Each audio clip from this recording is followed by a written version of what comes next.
মনক্ষুণ্ণ যুদ্ধে যাওয়ার মতো আর কেউ নাই। তরুণীশের রাবণের সম্মুখে এসে দুহাত করজোড় করে বলছে, কাকামশাই তুমি আমার কথা দিও, তুমি আজকে আমাকে যুদ্ধে পাঠিয়ে দিও। রাবণ বলেছে, তরুণী তোরে কি আর পাবো? ও তরুণী তুই আমার প্রাণের মণি, বল না তোকে কেমনে যুদ্ধে পাঠাবো? আমার পিতা ভীষণ শত্রুর পক্ষে যোগ দিয়েছে অনেকক্ষণ, আমাকে শত্রু পুত্র মনে করার কারণ তুমি আমাকে যুদ্ধে পাঠাতে চাও না। রাবণ বলেছে, হাই রে এতকাল ধরে ছেলেকে আবেশ করতে রেখেছে কিরে, শেষে এত বড় ব্যথার কথা শোনানি আসেনি।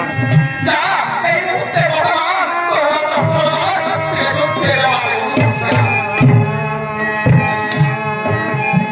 মাতা শর্মার কাছে দুহাত করজোড় করি বলছি, মা তুমি যুদ্ধে যাওয়ার মাত্রায় আমাকে না দিলে জ্যাঠামশাই কোনোকালে আমাকে যুদ্ধে পাঠাবে না। মা আমাকে যুদ্ধে যাওয়ার অনুমতি দাও, আমাকে রণসজ্জায় সাজিও, মা আমাকে ভগবানের বিপক্ষে যুদ্ধ করার অনুমতি দান করো।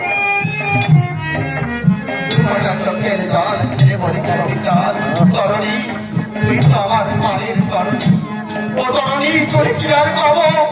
বহুদিন ধরে তোর প্রতীক্ষায় বসে আছি, তবে আমার তরুণী এসে মা মা বলে ডাকি দিয়ে শেষে যুদ্ধে যাওয়ার বার্তা আমাকে দেবে শুনানি। ও তরুণী তোর প্রতীক্ষায় আমি প্রতিদিন মন্দিরে গিয়ে পুষ্পাঞ্জলি পুষ্পচয়ন করে করে থাকবো। আমার তরুণীকে পাঠিয়ে দাও যুদ্ধের দিশা। জানেন আমাদের অঞ্চলে কোনো অঞ্চলে সাগর পূজার বিধান আছে, সাগরে ফুল পাঠানোর বিধান আছে।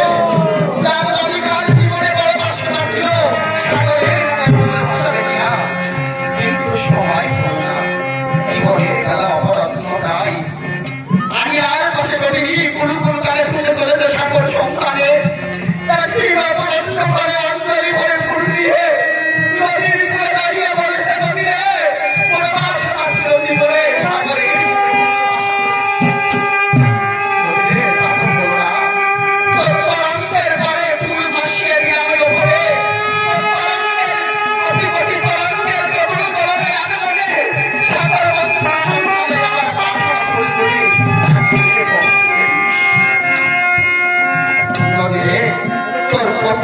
তরঙ্গের দোদুর তোরণে আর মনে সাগর বন্ধুর সন্ধানে আমার পাথর ফুলগুলো একদিন পাঠিয়ে দিস।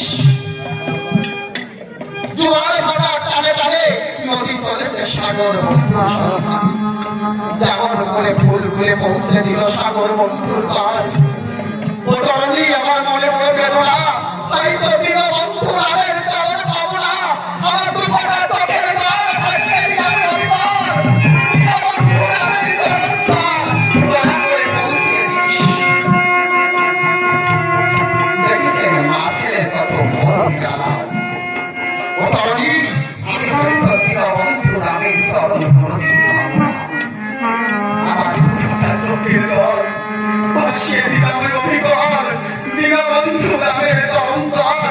দয়া করে আমার চোখের জল পাঠিয়ে দিস। তিলক চন্দন মৃত্তিকা নিয়ে সর্বাঙ্গে রাম রাম লিখিয়ে বৈষ্ণবের সাথে সরিয়ে সম্মুখে ভাবে এনে দিল যুদ্ধে বার্তা। কিন্তু দুরগ্রসর হওয়ার পরে মায়ের আশীর্বাদ ছাড়া তো যুদ্ধে বিজয়ী হওয়া যায় না। মা বলা ছোট্ট লোকের কিন্তু জানে ভাই ইহার সে নাম যে মতো বিহিত বই নয়। চিন্তা করেছে অন্তরে মায়ের আশীর্বাদ ছাড়া তো যুদ্ধে কোনদিন বিজয় হতে পারত না। চোখের জল ফেলে বলি চলিকাল শর্মা বলেছে, বাবা রে তোরে বললাম আসিস, তুই এই মুহূর্তে যুদ্ধে যাবি, তোর কাছে বললাম যাবি, কোনদিন চাল পড়ালাম তাই ফিরে আয় আসিস। হারে নিষ্ঠুর মা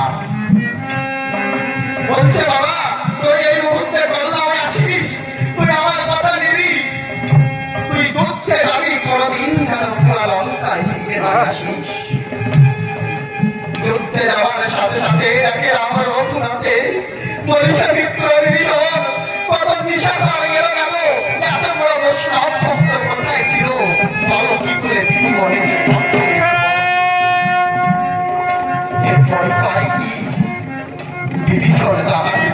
হৃদয়ের শত্রু ও রাবণের হাত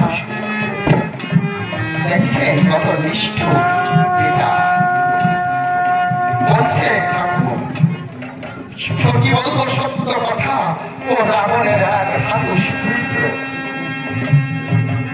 যুদ্ধ আরম্ভ হয়ে গেছে রামচন্দ্র মোটে হেঁটে উঠতে পারছে না বিভীষণকে জড়িয়ে ধরি বলছে রাম বলুন তাই আমি তো যুদ্ধে আসতে নাকি পারি আমার বন্ধুকে যুদ্ধ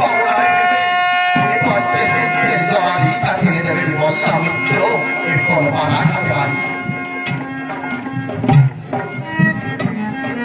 বিভীষণ বলেছে তাই লঙ্কা বলতে এত বড় বৈষ্ণব নাই অন্তর দিয়ে দেখো ভেবে তুম থেকে বৈষ্ণব বস্ত্র বের করে বনকে জল না করে ওর পক্ষ রক্ষ করে বান ছুঁড়ে বাড়িতে হবে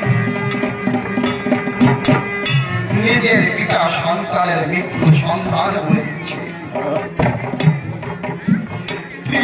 তুম থেকে বৈষ্ণব বস্ত্র বের করে বনকে জল না করে সেই বস্ত্র ভান তরণীর বস্ত্র পেটে পুরো অপরে পড়ে অপটে জয় রাম জয় রাম জয় রাম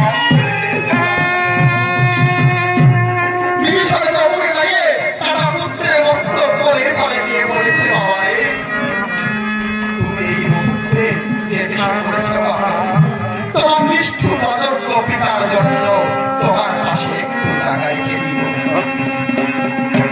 তরণী তুমি তো আমার রাম সাগরীর তরণী তুমি এই মুহূর্তে যে দেশে করেছো গমন তোমার নিষ্ঠুর অযোগ্য পিতার জন্য তোমার পাশে একটু জায়গা রেখে দেব রামচন্দ্র বলেছে তোমার পুত্র আগে বলবে না